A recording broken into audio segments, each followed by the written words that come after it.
आजिठु पितृपक्ष आरंभ। भागवत जन्म परदिन ठारू आरंभ हुए पितृपुरुषों को पिंडदान परंपरा। 15 दिन धरी पितृपुरुषों को दियाजिबो पिंडदान। आश्विन मास कृष्ण पक्ष प्रतिपदा तिथि आरंभ होईछि पितृपक्ष। सेथिपाई श्रीक्षेत्र रे थिबा विभिन्न तीर्थ पुष्करिणी समेत श्रीमंदिर चतुर्पार्श्वरे और समुद्र बेलाभूमि रे गहली देखिबाकू मिलिछि।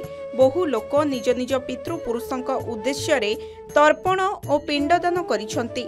विश्वास रही अछि एही समय रे समस्त पितृपुरुष श्राद्ध पिंडदान को अपेक्षा करि रहिथांती।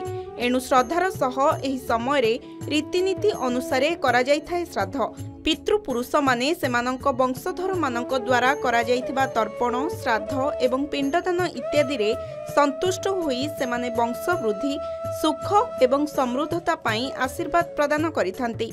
एने आज सकाळु सकाळु पुरीर विभिन्न तीर्थ पुष्करिणी समेत महोदधि भिड़ देखा मिली। श्रद्धालु माने पितृपुरुषों उद्देश्य रे पिंडदान करने सहित तर्पण करुवा देखा मिली।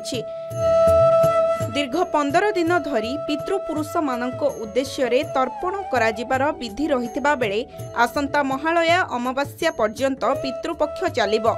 एही अपर पक्ष बा पितृपक्ष समय अनेक नियम निष्ठा रही। पितृपक्ष समय क्षीर हेबा संपूर्ण निषिद्ध रहिथिबा बेले एही समय नख मध्य कटाजिबा बारण रही।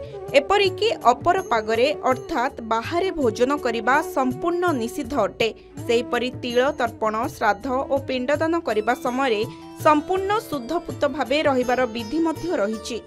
पुरीरू पिंटू साहूक रिपोर्ट, के न्यूज ओडिशा।